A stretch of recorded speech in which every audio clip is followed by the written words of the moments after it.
Señores, amables amigos, muy buenos días.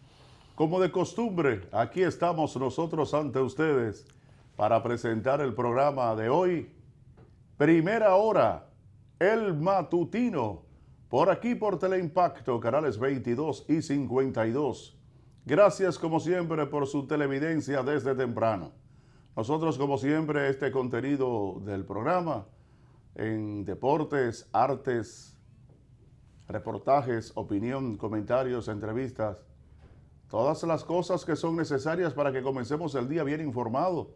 Este martes 21 de mayo del año 2019. Siempre muchas cosas interesantes se producen en este país y nosotros con el interés de presentárselos a todos ustedes desde nuestra opinión. Y al mismo tiempo, este espacio constituye un lugar, un punto de encuentro entre todo este equipo. Y como eso es así, aquí está Santiago Cuesta y Curi. Santiago, ¿cómo va todo? Dime a ver, ¿cómo están las actividades? ¿Has sentido el calor, verdad, de la mañana? Bueno, el calor se siente 5 veces en el país. ¿Por qué? Porque Déjame dar los buenos días porque... ¿Por qué tantas veces? Ya yo sé que tú vas a agregar ahí. Yo te voy a agregar todo eso. Sí, lo ya primero sé. le voy a dar buenos días, Muy darle bien. gracias a Dios Todopoderoso, a nuestro hermano mayor Jesucristo, que nos permite a los de allá, a los de aquí, a este equipo maravilloso, poder compartir con ustedes este su matutino en primera hora. Mira, gente, 5 veces. Los apagones que está recibiendo la sociedad dominicana, en términos generales, de que no hay energía eléctrica, es una cosa exorbitante. Entonces eso lo convierte en 5 factores. El primero, no hay energía. El segundo, tú no sabes por qué. Si es por planta o por situación económica. Que muchas veces es situación económica porque los industriales de la energía eléctrica dicen que hay una capacidad instalada para que aquí no se vaya la luz. Porque eso lo he escuchado yo de ellos. Sí. Aún sin Punta Catalina. Sin embargo, el problema es de dinero. Del déficit que se le debe a ellos. Calor. Una sociedad irritada por todos los medios. Y entonces, crisis económica, individual, para una gran parte de la población. Hay un sector muy mínimo de clase privilegiada que no siente los efectos ni de los apagones ni lo económico, gente. Oye, qué maravilla. Sin embargo, nosotros tenemos que acostumbrarnos a llegar a la casa. Por ejemplo, yo tengo 3 golpes en el municipio de Santo Domingo Norte. Los 3 golpes. Ni luz, ni agua potable.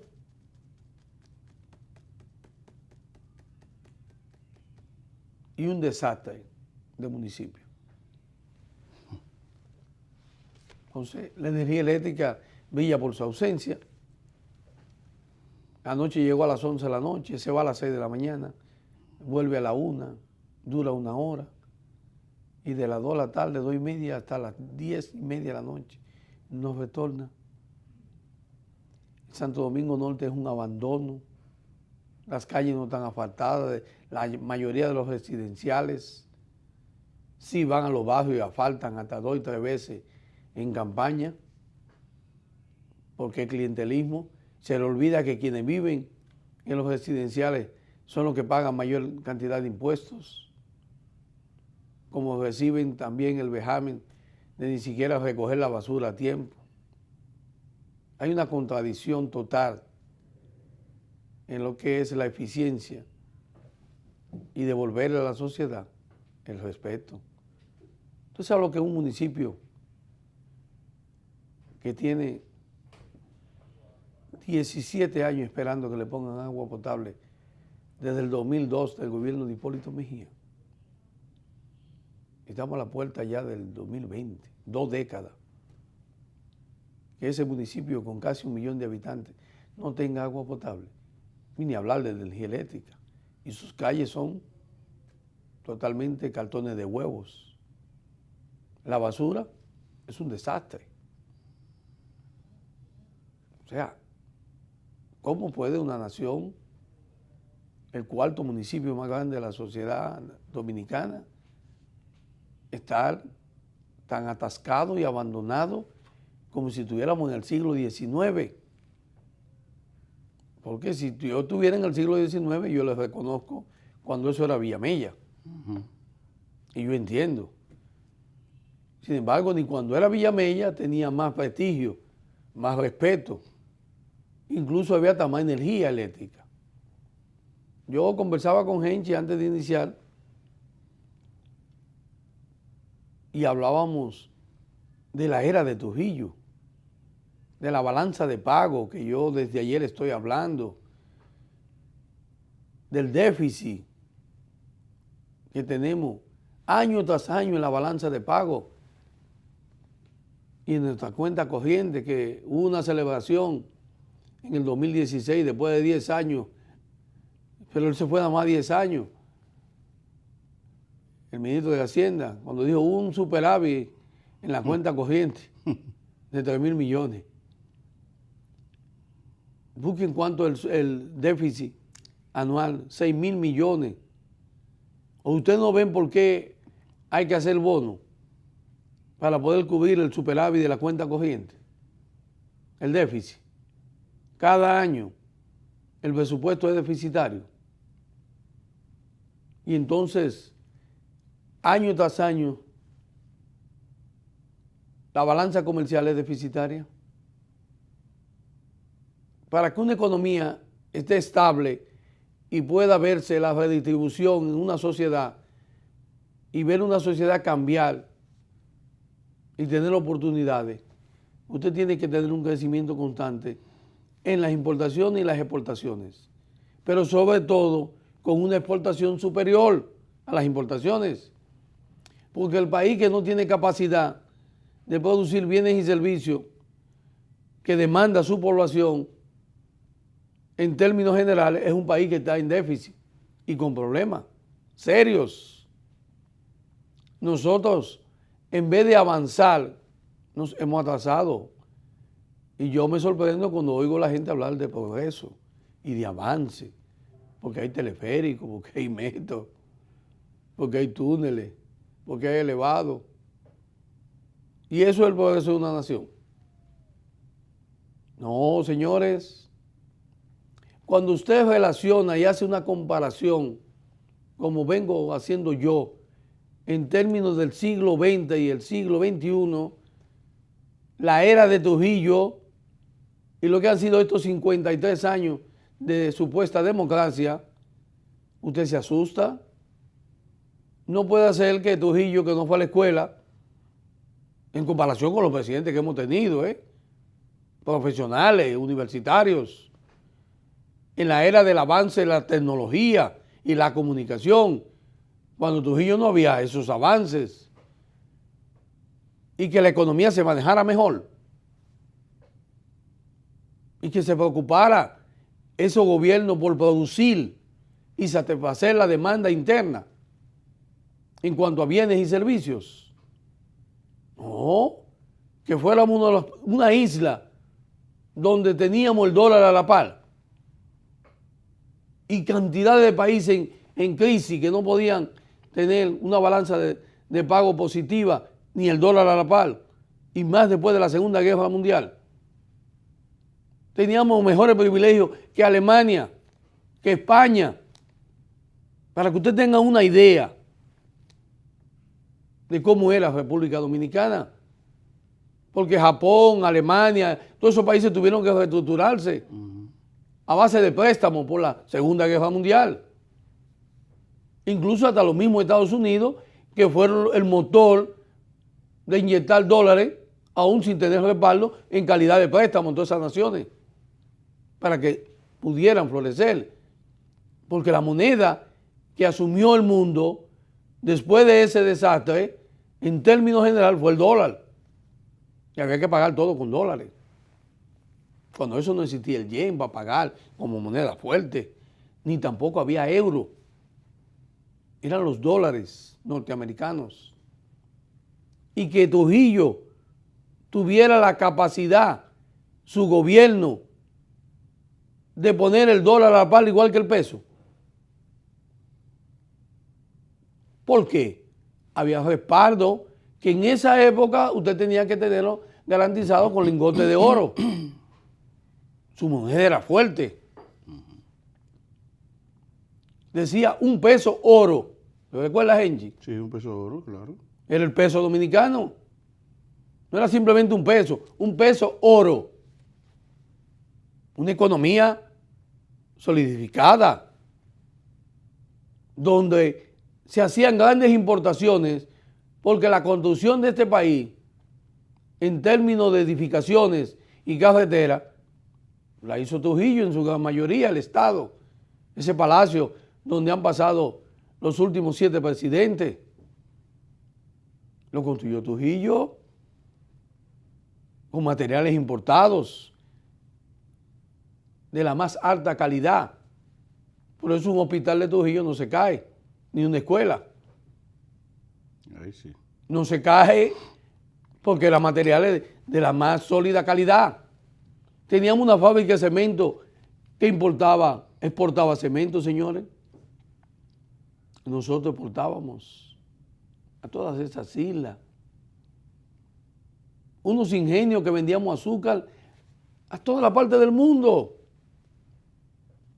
Trujillo se daba el lujo que una de las crisis que le afectó y que donde comenzó un declive fue en 1955, cuando se inventó la famosa Feria de la Paz y del Mundo de la Confraternidad, ¿no? ¿Cómo era, Enchi? La Feria de la Paz y Confraternidad del Mundo Libre. Del Mundo Libre, donde vinieron las más grandes y luminarias estrellas del cine y de la televisión y artistas. De todo el continente. De todo el continente. Como una muestra de Trujillo dar a entender que este era un país rico. Sí. Sólido. Y que su régimen dictatorial era el mejor en términos de dictadura. Ahora, después de ahí, ya vinieron ciertos declives en nuestra balanza comercial y bajaron tanto las exportaciones, que era lo que generaba que el país tuviera una balanza comercial positiva. Ahora, después del ajusticiamiento de Trujillo, el Consejo de Estado, el triunvirato, que Donald Trump se encargó de llevarse no sé cuántos millones, ese famoso Donald Trump que llenó este país de carro outing y que fue el motor disociador que generó la guerra de abril en 1965. Entonces, a la llegada de Balaguer, la producción agrícola se mantuvo en los primeros 12 años de Balaguer. Balaguer no era un hombre dado a préstamos internacionales, sino que con recursos propios, como lo hacía su jefe, que era Trujillo, aprendió de él. O sea, Balaguer era parco en asumir compromisos de desembolso de préstamos internacionales. Usted busca la era de Balaguer de sus 22 años y usted encontrará muy pocas solicitudes al Congreso de la República para la aprobación de préstamos. Eso es lo que menos usted va a encontrar de los 22 años de Balaguer. Eso hay que admitirlo. Se le criticaba porque entonces era con recursos propios que Balaguer lograba las inversiones. ¿Y qué ha pasado después de eso? Bueno, que ahora nos hemos dedicado a ver a un gobernador del Banco Central que cada 3 meses y ahora todos los meses le dice a este país que ha crecido 5, 6, 7, crecimiento económico. ¿Y dónde se refleja ese crecimiento económico? ¡Cuánta mentira! Es verdad, hay un crecimiento. Ahora, ¿como consecuencia de qué? ¿Cuál es la balanza comercial nuestra? En cuanto a importaciones y exportaciones, en los últimos 23 años. Negativa. Negativa. Terminando en más de 6.000 millones. Nosotros nada más tenemos una balanza positiva con Haití. Y ese positivismo se refleja nada más en quienes generan eso, los empresarios, que son los que se embolsillan. Nosotros vivimos la era de Balaguer, donde el dólar era un peso con 3 centavos, óigame, con 5 centavos, porque la economía, la balanza no era deficitaria a esos extremos. Por eso fue un escándalo cuando el dólar subió a 1,27 en el primer gobierno del PRD. Y después mayor escándalo en el gobierno de Jorge Blanco. Y cuando llegó Balaguer en el 86, con Luis Julián Pérez como gobernador, ahí vimos cuando se disparó el dólar a 2 y algo, 3 y algo. El cambio. Tenía que buscar 3 pesos para conseguir $1. ¿Cuál fue la razón? Yo trabajé para el Banco de Boston. ¿Por qué el Banco de Boston se va en 1984? Ya a finales ya de 1985, y de ahí nace el cambio a Banco de Progreso. Yo trabajaba oficial de crédito en el Banco de Boston. ¿Por qué se va el Of America? ¿Por qué se va el Royal Bank? Los bancos internacionales. Porque sus beneficios, el Banco Central le entregaba a la par los beneficios del banco. Si se ganaban 2 millones, le entregaban $2 millones, porque eran de capital extranjero. Inmediatamente comenzó el dólar a dispararse, después del primer gobierno del PRD y ya en el gobierno de Jorge Blanco, que todos recordamos la crisis de 1984, que trajo muerte, la entrada del FMI, y por primera vez la aparición del ITEBI. Entonces, los bancos que existían en este país, estaba el Chase Manhattan Bank, estaba el Of America, estaba el Royal Bank, estaba el Citibank y estaba el Banco de Boston. Eran los bancos extranjeros, porque apenas aquí había 9 bancos en ese entonces. Banco Metropolitano, Banco de Reserva, Banco Popular, y uno que tenía Polibio, Banco Unión, creo que era, Polibio Díaz, porque después surgió el Banco del Comercio. Banco Unión. Ese. Banco Unión. Entonces surgieron después bancos. El de Polibio, sí. Pero los bancos eran eso, en esa era. Entonces el Banco de Boston cesa sus funciones y es cuando me entero las razones por las cuales. En 1985, 84 cuando deciden que se van, porque ya el gobierno no le podía entregar los dólares a la par de sus beneficios.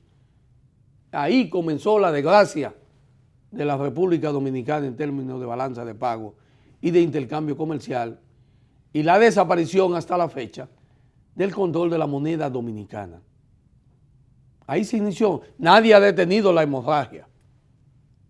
Al extremo que ya no son 27 centavos de peso y 40 y 50. Ya hablamos de 50 pesos adicional para adquirir $1. ¿Ustedes saben lo que es eso?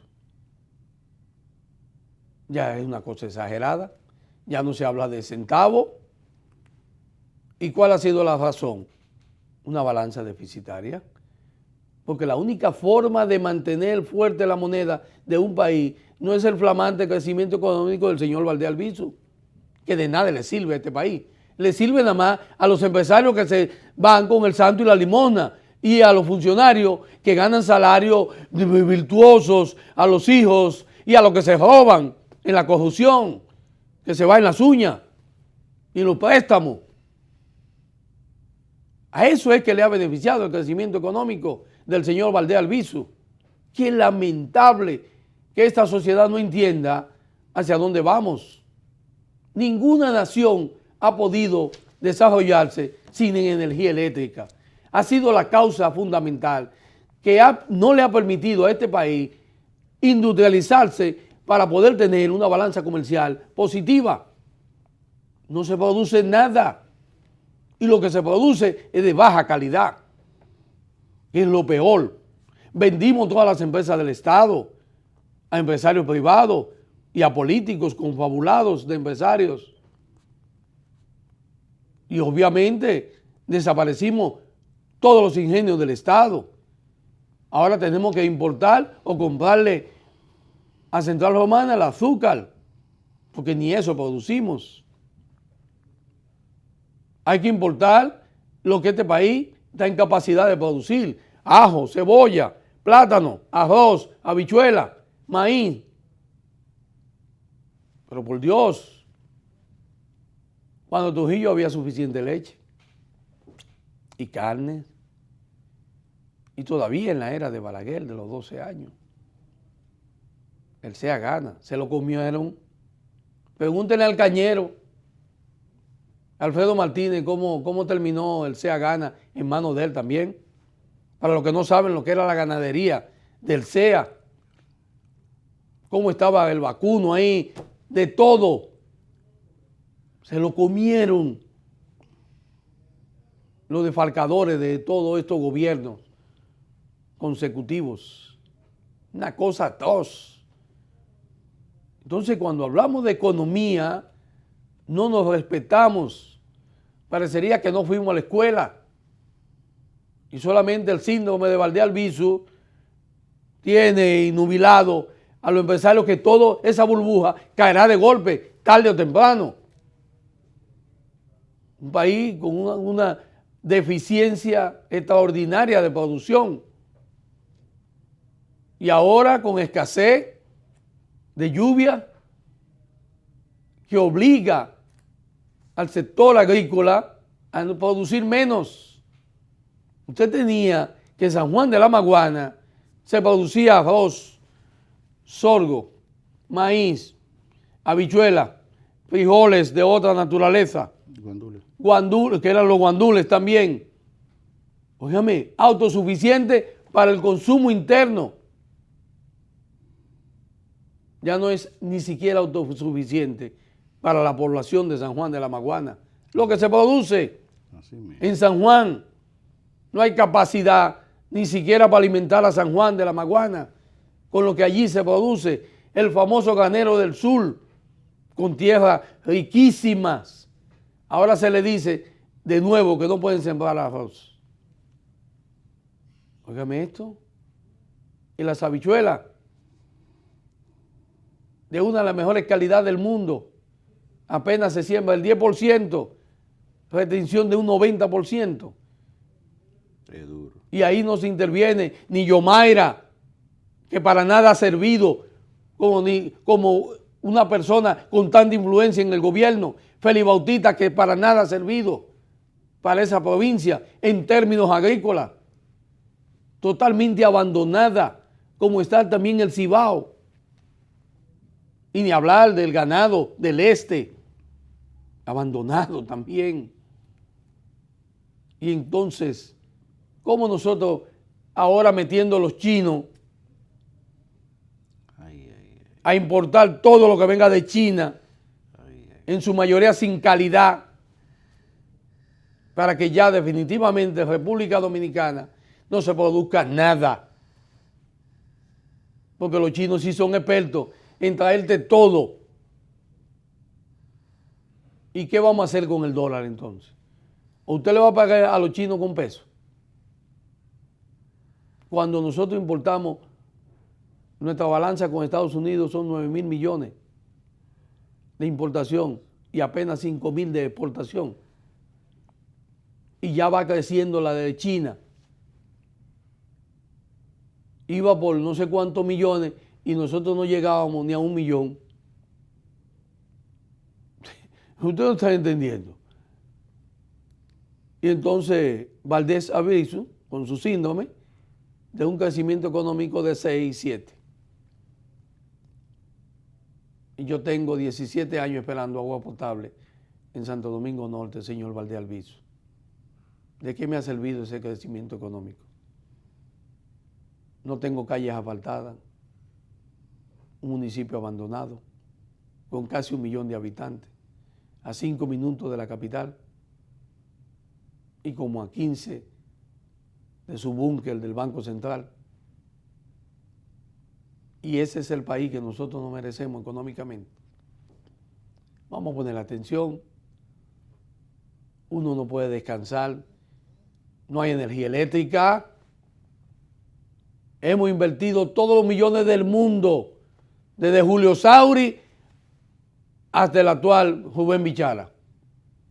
Nadie ha dado respuesta a esta población, cada vez más avasallada, abusada, con una jodida factura eléctrica discriminatoria, distorsionada de la realidad, de lo que te sirven, y un silencio de confabulación, porque hoy grandes empresarios eléctricos fueron ayer políticos del partido de gobierno y son candidatos y son los que venden planta eléctrica, inversores, baterías, porque ha sido el gran negocio. Eso es parte del crecimiento económico del señor Valdés Albizu, que usted tiene que tener en su casa, si es que puede, un inversor y batería, y cuando no planta, inversor y batería, porque no hay garantía de energía eléctrica. Y todo eso es importado, con un déficit terrible.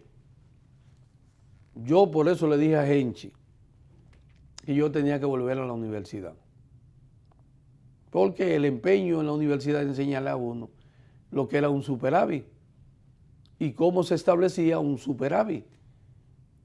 Y ya nosotros hemos explicado que si usted gana 10,000 pesos mensuales y tiene deuda por 5,100, a usted solamente le quedan 4,900 para usted cubrir todas sus necesidades, porque en los préstamos se le va más del 51%. Así estamos nosotros, con un crecimiento económico basado a las remesas, basado al turismo, que todo es servicio. Producción en el suelo. ¿Cómo podemos mejorar? Si producimos. Es preferible, señor Valdés Albizu, que usted le diga a esta sociedad que Chile puede tener un crecimiento económico de 2%, un 1%, pero su economía sí es estable porque la exportación están por encima de las importaciones. Lo mismo puede pasar con otras naciones. Panamá está mucho mejor que nosotros. Y ahí está la razón de por qué este país se está cayendo a pedazos en términos económicos y que solo un grupo muy reducido, aquellos que tienen el privilegio de ganar salario por encima de los 240,000, 400,000, son los que tienen el derecho de vivir con tranquilidad en este país. Y eso no equivale ni siquiera al 2% de la población total. Nuestros gobiernos, lamentablemente, se han preocupado por servirle al sector privado y el sector privado se ha preocupado por servirle al gobierno. No nos sorprende cómo grandes empresarios están ligados a los gobiernos. Es muy bonito ver al señor González Cuadra, que se cuadra muy bien y batea muy bien su cuadra, dirigiendo los grandes megaproyectos del gobierno. Empresario, dueño del Supermercado Nacional, su papá, y entonces sí es un gran beneficiario del sector de gobierno, donde todos los bonos del gobierno pasan a formar parte del Supermercado Nacional. Esa es la realidad. González Cuadra está bien cuadrado. Se cuadró en la Barquita, se cuadró en la Ciudad Juan Bosch y se cuadró en el teleférico. No sé dónde más se va a cuadrar. Qué señor que tiene suerte, ¿eh?